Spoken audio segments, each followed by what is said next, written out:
അന്തരിച്ച ഭാവഗായകന് അന്ത്യാഞ്ജലി അർപ്പിച്ച കേരളം മൃതദേഹം പൂങ്കുന്നത്തെ വസതിയിലെത്തിച്ചു. അവസാന നോക്ക് കാണാൻ പൂങ്കുന്നത്തെ വസതിയിലേക്ക് ഒഴുകിയെത്തുകയാണ് ജനങ്ങൾ. വീട്ടിലെ പൊതുദർശനത്തിന് ശേഷം സംഗീത നാടക അക്കാദമിയിൽ പൊതുദർശനമുണ്ടാകും. നാളെ രാവിലെ 8 മണിയോടെ മൃതദേഹം പറവൂരിലെ പാലിയത്ത് തറവാട്ടിലെത്തിക്കും. തുടർന്ന് 3:30 സംസ്കാര ചടങ്ങുകൾ ആരംഭിക്കും.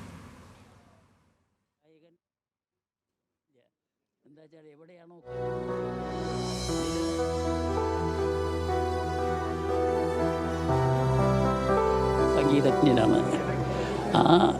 അത് നമുക്ക് ഒരിക്കലും മറക്കാൻ സാധിക്കാത്ത കാര്യമാണ്. ഇതാണ് ഏറ്റവും വലിയൊരു കാര്യം.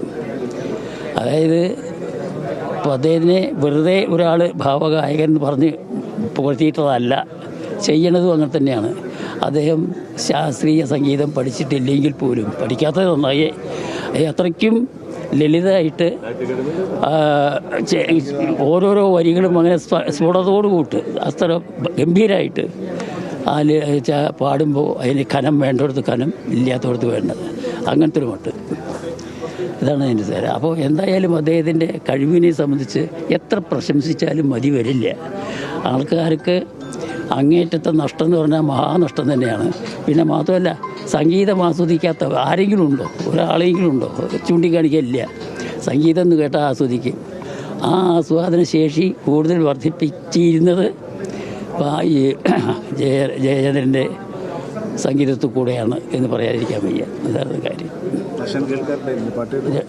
എൻ്റെ മൊബൈലാണ്.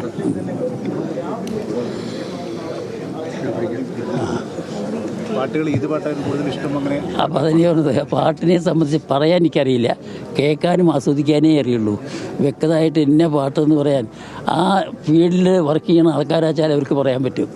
ഞാൻ വേറൊരു ഫീൽഡുകാരനാണ്, കഥകളിക്കാരനാണ്.